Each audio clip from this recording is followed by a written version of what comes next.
비리 폭로전에 이어 전의 전쟁으로 확대됐던 SM 인수전. 승기는 카카오로 넘어왔습니다. 하이브가 인수 절차 중단을 전격 선언하면서 카카오가 SM 경영권을 갖게 된 겁니다. 이로 인해 카카오엔터는 기존에 보유한 가수 아이유와 걸그룹 아이브 등에 이어 SM 아티스트의 지적 재산권까지 확보한 업계 2위 지위로 하이브와 어깨를 나란히 하게 됩니다. 네, 진정한 승자는 누구인지, 이번 일이 국내 엔터 산업계에 어떤 영향을 줄지 전문가를 통해서 알아보겠습니다. 성신여대 문화산업예술학과 김정섭 교수님 모셨습니다. 어서 오십시오. 네, 안녕하세요. 반갑습니다. 예.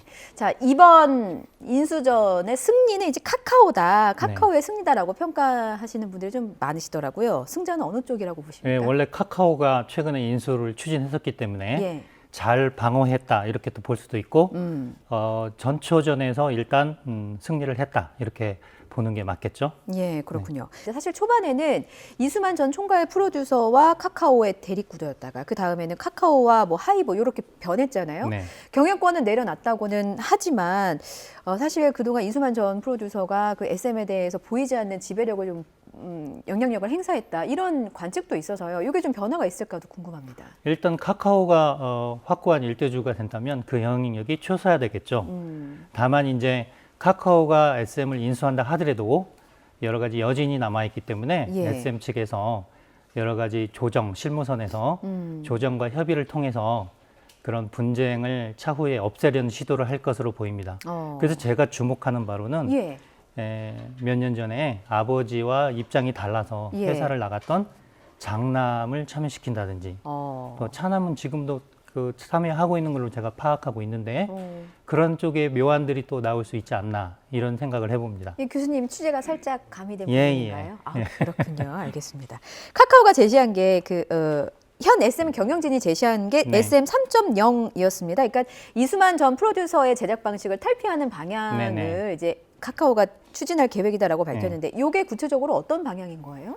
3.0 프로젝트는 크게 보면은 IT와 디지털 기술을 활용한 혁신적인 IP, 지적재산권 콘텐츠를 만드는 거죠. 한마디로 수익 모델을 새롭게 하는 거고 또 하나는 이제 경영 철학을 한번 바꿔보자는 거예요. 이수만의 어떤 흔적 지우기, 그래서 주주가치, 아티스트 존중 중심의 경영을 하겠다. 그리고 우리 경영진이 이 창업자의 지배를 받지 않고 자율적이고 독립적인 경영을 하겠다. 여기에 방점이 찍혀 있습니다. 그런데 2024년까지 목표가 현재 작년에 매출액이 8천억대인데 1조 2천억 원이에요. 그리고 영업이익률의 폭을 35%까지 확대한다는 거거든요. 요거는 현재 시점으로부터는 좀 약간 과도하지 않나 이런 시장의 우려도 있습니다. 그래서 일단 잘 해보겠다는 거에서는 우리가 박수를 쳐줘야 되는데 그 목표가 현실적인가 하는 거는 시장에서 또는 저와 같은 전문가들이 좀 따져봐야 될 문제가 아닌가 이런 생각을 해봅니다. 교수님 저희가 시간 관계상 좀 짧게 압축적으로 질문을 좀 드리면 앞서 이제 승자가 누구냐 제가 여쭤봤었잖아요. 근데 사실 이제 사람들의 관심은 누가 얼마만큼의 이제 금액을 챙겼는가 이 부분인 것 같습니다. 그래서 일각에서는 이수만 전 프로듀서가 사실상 지분에 대한 이득을 제일 많이 챙겼다라는 관측이 있고 또 한편으로는 이제 하이브가 인수를 좀 포기하면서 손해를 보지 않을까라는 관측이 있는 반면에 또 하이브는 이수만 전 프로듀서에게 받은 지분 플러스 이제 카카오가 제시한 15만 원의 주가를 넘기게 되면 결국엔 또 차익을 남기지 않을까 뭐 여러 가지 좀 관측들이 있더라고요.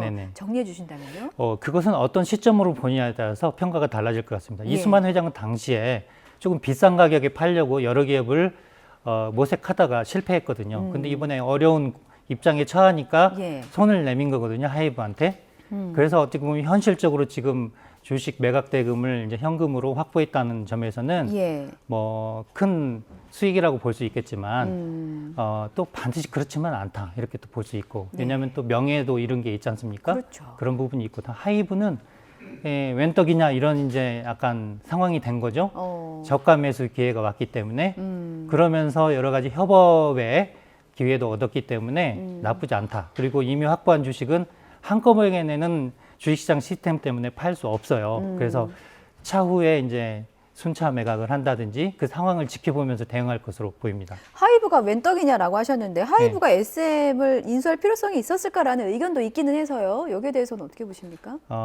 과거에는 인수를 하려고 했어요. 근데 이수만 창업자가 하이브는 팔지 않겠다고 해서 이 하이브 사내에 그게 공지돼 가지고 많은 사원들이 좀 화가 났던 예. 그런 기억을 제가 취재해서 알고 있어요. 예. 그런데 이제 하이브 자체로 놓고 보면은 앞으로 더욱 성장을 하려면 더 몸집을 키우고 더 체질을 강화하는 게 필요하겠지만 현재 상태로도 보면은 최근에 미국의 건실한 기업들을 많이 인수했지 않습니까? 예. 그리고 BTS의 공백기를 메울 여러 가지 걸그룹들, 다른 후배 그룹들이 잘 안착을 해서 예. 전체적으로 보면 이 상황에서 창의성 경쟁만 해도 충분히 잘 견뎌 나갈 수 있고 예. 시장에서 선점할 수 있다는 그런 상황이 됐기 때문에 그런 지적이 나오는 것이죠. 예, 네. 알겠습니다.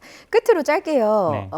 사실 이제 한두 해에 걸쳐서 우리가 문화 강국이 된 것이 아니고 네. 앞으로 한류 콘텐츠는 계속 이제 발전해 나갈 것이기 네네. 때문에 SM의 이런 상황이 뭐 YG나 JYP 같은 대형 기획사나 이제 다른 엔터테인먼트 회사에 영향을 주지는 않을지, 국내 엔터 산업은 어떤 영향을 받을지 이 부분도 좀 궁금하더라고요. 네, 짚어주시면 SM 사태는 이제 아티스트 출신이 은퇴기에 맞물리면서 벌어진 사태거든요. 예. 후계도 명확지 않았고, 그래서 이제 나머지 회사들도 그런 전철을 밟을 수가 있어요. 그래서 확실한 어떤 성장 모멘텀을 확보하지 않으면은 언제든지 그런 일이 벌어질 수 있고, 엔터테인먼트 산업이란 게 변동성이 크고 항상 시시각각 전략이 바뀌고 또 그렇기 때문에 우리가 예단할 수 없어요. 어떤 일이 벌어질 수 있는 아무도 모르고, 다만 우리가 중요하게 생각해야 될 건 뭐냐면 엔터테인먼트 산업이 돈놀이에 그치지 않고 예술성과 사회적 가치, 팬들과 함께 성장하는 이런 모습을 갖출 때 진정으로